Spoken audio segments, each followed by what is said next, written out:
ಹರೇ ಕೃಷ್ಣ. ಅಧ್ಯಾಯ 3 2ನೇ ಶ್ಲೋಕ.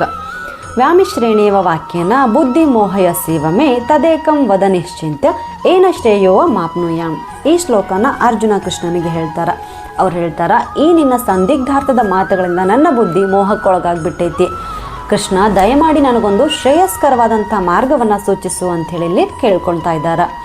ಯಾಕಂತಂದ್ರೆ ಹಿಂದಿನ ಅಧ್ಯಾಯದೊಳಗೆ ಕೃಷ್ಣ ಸಾಂಖ್ಯಯೋಗ ಮತ್ತು ಬುದ್ಧಿಯೋಗದ ಒಂದು ವಿವರಣೆಯನ್ನು ಕೊಡ್ತಾರೆ. ಯಾವ ರೀತಿ ನಮ್ಮ ಇಂದ್ರಿಯಗಳನ್ನು ನಾವು ನಿಗ್ರಹಿಸಬೇಕು ಮತ್ತು ಮುಕ್ತಿಯನ್ನು ಯಾವ ರೀತಿ ಪಡಿಬೇಕು ಅನ್ನೋದರ ಒಂದು ಸವಿವರವಾದಂಥ ವಿವರಣೆಯನ್ನು ಅರ್ಜುನಿಗೆ ಕೊಟ್ಟು ಶಿಷ್ಯನ ಸ್ಥಾನವನ್ನು ವಿವರಿಸ್ತಿರ್ತಾರೆ. ಆದರೆ ಇದು ಯಾವುದೂ ಸಂಪೂರ್ಣವಾಗಿಲ್ಲ. ಅವರು ಶಾಂತಿಯಿಂದ ಇರು ಅಂತ ಹೇಳಿ ಈಗ ಕೊನೆಗೆ ಯುದ್ಧ ಮಾಡು ಅಂಥೇಳಿ ಪ್ರಚೋದನೆ ಮಾಡ್ತಿದ್ದಾರೆ. ಇದರಿಂದ ಅರ್ಜುನ ಗೊಂದಲಕ್ಕೊಳಗಾಗಿದ್ದಾನೆ. ಕೃಷ್ಣ ತನ್ನ ಮಾತಿನ ಚಕಮಕಿಯಿಂದ ಇಲ್ಲೇ ಅರ್ಜುನನನ್ನು ಗೊಂದಲಪಡಿಸಬೇಕು ಅನ್ನೋ ಉದ್ದೇಶ ಏನಿರೋದಿಲ್ಲ. ಆದರೆ ಯಾವ ಒಬ್ಬ ವ್ಯಕ್ತಿ ನಿಜವಾಗಿಯೂ ಭಗವದ್ಗೀತೆಯ ರಹಸ್ಯವನ್ನು ತಿಳ್ಕೋಬೇಕು, ಅದನ್ನು ಓದಬೇಕು ಅಂತ ಆಸಕ್ತಿಯನ್ನು ಹೊಂದಿರ್ತಾರೋ ಅಂಥವರಿಗೆ ಅರ್ಜುನ ಈ ರೀತಿಯಾದಂಥ ಪ್ರಶ್ನೆಗಳನ್ನು ಕೃಷ್ಣನಿಗೆ ಕೇಳೋದರ ಮುಖಾಂತರ ಕೃಷ್ಣ ಪ್ರಜ್ಞೆನ ಒಂದು ಸ್ಪಷ್ಟತೆಯನ್ನು ಎಲ್ಲರಿಗೂ ನೀಡ್ತಾ ಇದ್ದಾರೆ. ಹಾಗಿದ್ರೆ ಮುಂದೇನಾಯಿತು ಅನ್ನೋದನ್ನು ಮುಂದಿನ ಶ್ಲೋಕದೊಳಗೆ ಹೇಳ್ತೀನಿ.